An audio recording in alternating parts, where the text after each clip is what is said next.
சாதிவாரி கணக்கெடுப்பு என்பது அரசியல் களம் மத்தியில் பேசும் பொருளாக இருக்கும் நிலையில் இந்த சாதிவாரி கணக்கெடுப்பு ஏன் தேவை, எதன் கீழ் இந்த கணக்கெடுப்பு சாத்தியமாகும், இதில் இருக்கும் சிக்கல் என்ன, நீண்ட காலமாக சர்ச்சையை ஏற்படுத்தும் இந்த சாதிவாரி கணக்கெடுப்பு குறித்தும் விரிவாக பார்க்கலாம். தற்போது சாதிவாரி கணக்கெடுப்பும் மக்கள் தொகை கணக்கெடுப்பும் சேர்ந்தே எடுக்க வேண்டும் என்பதுதான் அதிகரித்து வரும் கோரிக்கையாக உள்ளது. சட்டம் 1948 படி ஒவ்வொரு 10 ஆண்டுகளுக்கு ஒருமுறை இந்தியாவில் மக்கள் தொகை கணக்கெடுப்பு நடத்தப்படும். இந்த மக்கள் தொகை கணக்கெடுக்கும் அதிகாரம் மத்திய அரசுக்கே உள்ளது. அப்படி 10 ஆண்டுகளுக்கு ஒருமுறை எடுக்கப்பட்டு வந்த மக்கள் தொகை கணக்கெடுப்பில் சாதி பற்றிய தகவல்களும் இடம்பெற்று வந்தது. அதன் பிறகு 2ஆம் உலகப் போர் உள்ளிட்ட பல்வேறு காரணங்களால் 1941 நடத்தப்பட்ட கணக்கெடுப்பில் சாதி குறித்த தகவல்கள் சேகரிக்கப்படவில்லை. இடையூறுகள் ஒரு காரணமாக சொல்லப்பட்டாலும் மக்கள் தொகை கணக்கெடுப்பு தொடங்கியதிலிருந்தே இந்தியாவில் உள்ள சாதிகள், மதங்கள், இனங்களை வகைப்படுத்துவது பிரிட்டிஷ் ஆட்சியாளர்களுக்கும் ஒரு சவாலாகவே இருந்தது. அதன்படி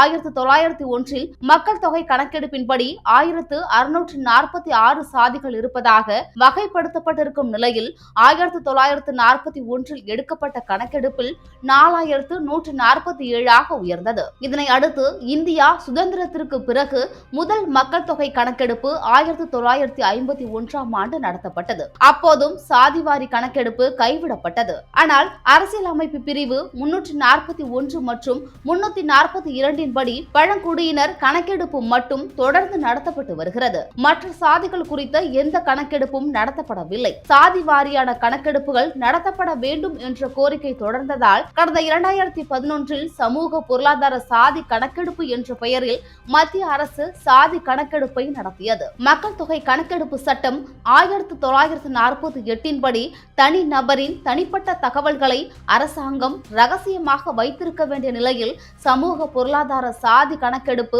பொதுவெளியில் சமர்ப்பிக்கப்பட்டு பல்வேறு விமர்சனங்களுக்கு உள்ளாகி தோல்வியில் முடிந்தது. கடந்த 2021 நடைபெற இருந்த 16வது மக்கள் தொகை கணக்கெடுப்பானது கொரோனா தொற்றால் நடைபெறவில்லை.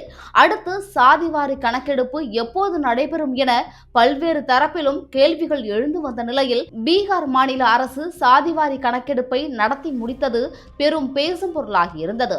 இந்த தரவுகள் வெளியான பிறகு மக்கள் தொகை கணக்கெடுப்பை சாதிவாரி கணக்கெடுப்பாக நடத்த வேண்டும் என்னும் கோரிக்கை மேலும் வலுக்க தொடங்கி தொடர்ந்து முன்வைக்கப்பட்டு வருகிறது. இந்த நிலையில் சாதிவாரி கணக்கெடுப்பை நடத்த அவசியம் என்ன, அதை வலியுறுத்துபவர்களின் காரணம் என்ன என்று கேட்டால், சாதி ரீதியில் மக்கள் தொகை கணக்கெடுப்பை நடத்துவதால் பல கேள்விகளுக்கும் பதிலளிக்க முடியும். அதாவது இடஒதுக்கீடு அளிக்க சரியான தரவுகள் தேவை. நலத்திட்டங்களை அரசு மேற்கொள்ளும் போது ஒவ்வொரு சமூகத்தின் சமூக பொருளாதார பின்னணி தெரிய வேண்டும்.